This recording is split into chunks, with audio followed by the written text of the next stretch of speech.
సిరియాలో ISIS ఉగ్రవాదులపై America మరోసారి భారీ స్థాయిలో ప్రతీకార దాడులకు దిగింది. అమెరికా అధ్యక్షుడు డొనాల్డ్ ట్రంప్ ఆదేశాల మేరకు జనవరి 10, 2026న సిరియా అంతటా ఐసిస్ స్థావరాలపై విస్తృత ఎయిర్ స్ట్రైక్స్ నిర్వహించినట్లు అమెరికా సెంట్రల్ కమాండ్ వెల్లడించింది. ఈ దాడులకు ఆపరేషన్ హ్యాకై స్ట్రైక్ అనే పేరు పెట్టినట్లుగా తాజాగా ప్రకటించింది. సిరియాలోని ఐసిస్ స్థావరాలపై అమెరికా దళాలు భారీ దాడులు చేపట్టాయి.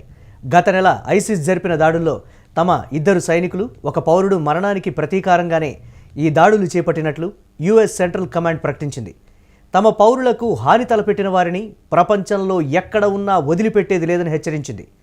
వారిని తాము ప్రపంచంలో ఎక్కడ ఉన్నా వెతికి పట్టుకొని చంపేస్తామని యుఎస్ సెంట్రల్ కమాండ్ గట్టి వార్నింగ్ ఇచ్చింది.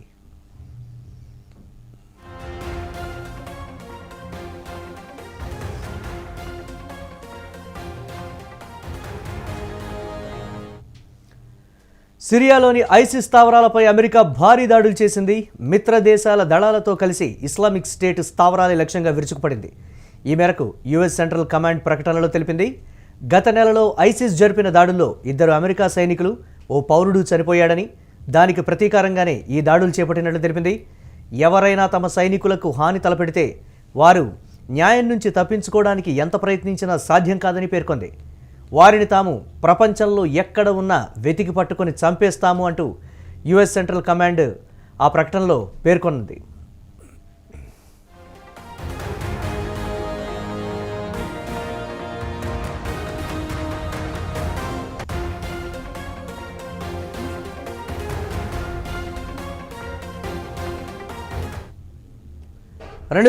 డిసెంబర్ 13న సిరియాలో ఐసిస్ ఉగ్రవాదులు పాల్మిరా సిరియాలో సిరియా భద్రతా దళాలు లక్ష్యంగా దాడులు చేశారు.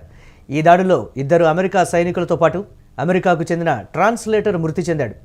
యుఎస్ ఈ ఘటనను తీవ్రంగా పరిగణించింది. దీంతో అమెరికా అధ్యక్షుడు డొనాల్డ్ ట్రంప్ ఆదేశాల ప్రకారం డిసెంబర్ 19న ఆపరేషన్ హ్యాకై పేరుతో ఐసిస్పై దాడులు నిర్వహించింది. జోర్డాన్తో కలిసి దాదాపు 70 ఐసిస్ స్థావరాలపై దాడులు చేసింది. తాజాగా అదే ఆపరేషన్కు కొనసాగింపుగా ప్రతీకార దాడులు నిర్వహించింది అమెరికా. అయితే ప్రస్తుతం సిరియాలో దాదాపు 1000 మంది అమెరికా సైనికులు ఉగ్రవాద వ్యతిరేక కార్యకలాపాల్లో పాల్గొంటున్నారని తెలుస్తోంది. గత కొద్ది నెలలుగా అమెరికా నేతృత్వంలోని సంకీర్ణ దళాలు సిరియాలోని ఐసిస్ అనుమానితులపై గగనతల భూతల దాడులు చేపడుతున్నాయి.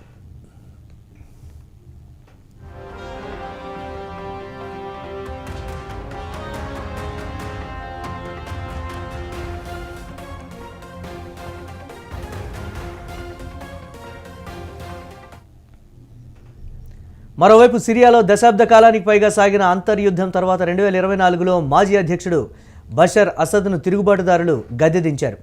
5 దశాబ్దాల పాటు కొనసాగిన నిరంకుశ పాలనకు సిరియన్లు చరమగీతం పాడారు. నవశకానికి నాంది పలికారు.